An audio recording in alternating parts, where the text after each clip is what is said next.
আমি রফুর Rahman flagship IT টিমের সাথে প্রথম থেকে যুক্ত আছি। আমি ফ্ল্যাগশিপ আইটির সাথে ড্রপশিপিং এর মাধ্যমে প্রথম থেকে যুক্ত আছি।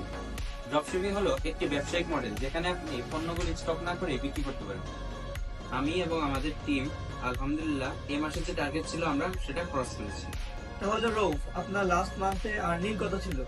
আমার টার্গেট ছিল $600। আলহামদুলিল্লাহ লাস্ট মান্থ আমি $800 হিট করছি। মাশাআল্লাহ, খুবই ভালো। তাহলে ড্রপ শপিং হতে পারে আপনার জন্য একটি প্রফিটেবল পার্টনার। আপনারা আমাদের সাথে যোগাযোগ করতে ভিজিট করতে পারেন আমাদের অফিসিয়াল ওয়েবসাইট www.flagshipid.com এবং ঘুরে আসতে পারেন আমাদের ফেসবুক পেজ ফ্ল্যাগশিপ আইটি থেকে। আমাদের ঠিকানা 387 মান্দাতলা রোড, ইসলামবাগ, গোপালগঞ্জ। ধন্যবাদ।